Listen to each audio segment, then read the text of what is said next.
Karate, Make It Fit. Now, this is the first actual album of new material from Karate that's come out in almost 2 decades. And they reformed due to some recently generated interest in their albums being re-released. And we saw that in this channel last year. We covered The Bed is in the Ocean. And this album, of course, if you like that album, I think that there's a lot that you'll connect with this one. Now, I also noticed that my first listen of Make It Fit was much, much different than the second listen, because all I heard the first time through was the ways that it's different from previous Karate albums that I had experienced.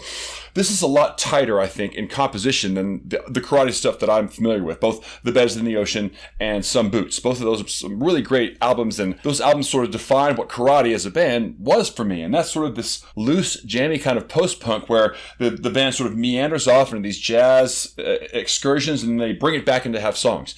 This most recent album is a little bit more tight than that. It's more tightly composed. So there's a little bit less perception of meandering on the album. And at first that kind of set me, ill at ease. That's one of the things I think is so cool about Karate, is that clearly these are guys with amazing chops, and their ability to sort of digress from a song and come back to it was really interesting to me. But the second time was radically different. I think it's weird how that happens sometimes, because all I noticed the second time was how much it felt like the earlier Karate albums, except just a little more succinct. There are spots when they show their unique chemistry and their improvisational chops, but they're a little bit more restricted within each song, and each song kind of fits within the normal 3 to 4 minute time frame. But the materials are all there, and despite it maybe being a little bit more concise than I would have expected from Karate, the performances are still awesome, the musicianship is amazing, and again, they have a very, I think, unique chemistry that holds them together that you won't find many other places. And also an almost unapologetically organic approach, where if you've got, the guitar player is playing, there's no rhythm guitar, that really just pairs itself down to a trio, and I find that really attractive.